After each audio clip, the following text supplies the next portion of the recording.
윤석열 전 대통령 부인 김건희 여사요. 요즘 집에 거의 없다는데 그럼 대체 어디서 뭘 하고 있는 걸까요? 김 여사가 왜 그렇게 집에 없고 하필 거기에 자주 가 있는지 오늘 이야기 끝까지 들으시면 진짜 깜짝 놀랄 만한 이유를 좀 짐작해 볼 수 있는 단서가 나옵니다. 안녕하세요. 여러분이 직접 보내주신 자료, 그 속의 진짜 의미를 함께 파헤쳐보는 시간입니다. 오늘은 윤 전 대통령 측 변호인이 최근에 한 인터뷰 내용을 좀 자세히 들여다볼 건데요. 뭐 구속영장 심사라던가 김건희 여사 거취 문제 같은 현재 상황에 대해 이분들이 어떻게 생각하는지 한번 보죠. 네, 안녕하세요. 그 인터뷰 자료를 보니까 확실히 윤 전 대통령 측이 지금 상황을 어떤 시각으로 보고 또 어떻게 방어 논리를 짜고 있는지 그게 좀 보이더라고요. 이걸 통해서 큰 그림, 맥락을 짚어보는 건 중요할 것 같아요. 물론 이건 어디까지나 한쪽의 입장이라는 점은 생각하고 들어야겠죠. 맞아요. 그 점은 꼭 염두에 두어야 하고요. 자, 그럼 가장 관심이 뜨거운 거, 영장심사 얘기부터 해볼까요? 윤 전 대통령 쪽은 뭐랄까 굉장히 자신만만해 보여요. 서정욱 변호사 같은 경우는 영장이 무조건 기각될 거다 이렇게까지 말하던데요. 네, 그렇죠. 아주 단정적으로 이야기했죠. 그러면서 근거를 크게 두 가지를 들었더라고요. 네, 맞아요. 첫 번째가 그 사후 계엄 선포문 작성 혐의. 이거 관련해서는 문서 작성이 완료가 안 됐으니까 법적으로 문제 삼기 좀 어렵다 이런 논리예요. 그러니까 이게 뭐랄까 미완성 상태다. 그래서 범죄 자체가 성립 안 된다 이런 주장인 거군요. 그렇죠. 실행으로 옮겨진 게 아니라 그냥 계획 단계였다. 이런 취지로 보여요. 그렇군요. 두 번째 주장은 쪽좀 비유적인데 이게 좀 재밌어요. 총 잘 쏜다고 경호원을 구속할 수는 없지 않냐. 설령 혐의가 있더라도 그건 재판 가서 다투면 되는 거지 구속부터 하는 건 좀 과하다. 이런 입장이더라고요. 네, 이 두 가지 주장을 보면 결국 구속 자체가 필요 없다. 이걸 강조하려는 의도가 명확해 보이죠. 근데 여기서 좀 흥미로운 지점이 있어요. 설령 영장이 기각된다 해도 특검이 이걸로 끝내지 않을 거라고 예상하고 있다는 거예요.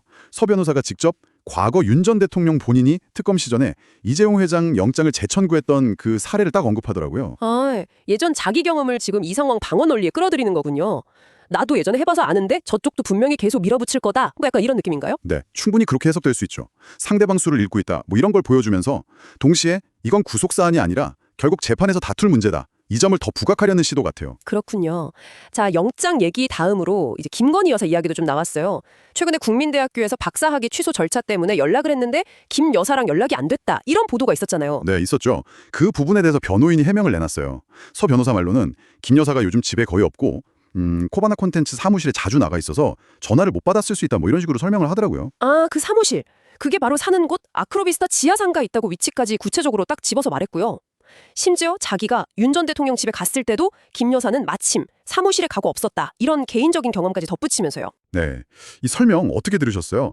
겉으로만 보면 일부러 연락 피하는 거 아니다. 그냥 사무실에 있어서 못 받은 거다. 이런 해명이잖아요.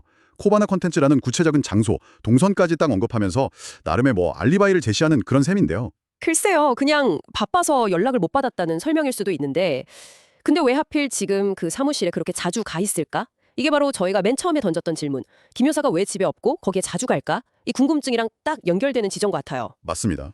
집에 잘 안 계시고 사무실에 있다는 그 사실 자체, 그리고 그 이외에 대해서는 정말 여러 가지 해석이 가능하겠죠. 지금 공식적인 활동이 따치 없는 상황인데 왜 자택 아래 그 사무실에 주로 머무는지 그 배경에 당연히 관심이 쏠릴 수밖에 없어요.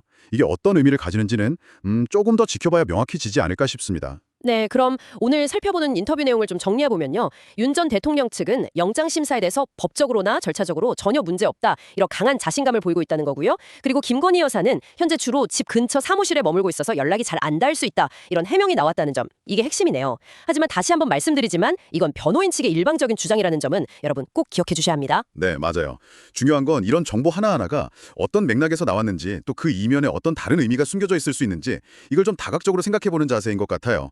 공식 발표 외에 이런 주변 사람들 이야기가 때로는 전체 그림을 더 입체적으로 이해하는 데 도움이 되기도 하거든요. 그렇습니다. 오늘 저희가 함께 짚어본 내용 외에도 이 인터뷰가 던지는 또 다른 질문들은 없을까요? 이 공개된 주장 뒤에 감춰진 진짜 속내는 과연 뭘지 여러분도 한번 각자의 시각으로 곱씹어 보시면 또 다른 흥미로운 지점을 발견하실 수 있을 겁니다.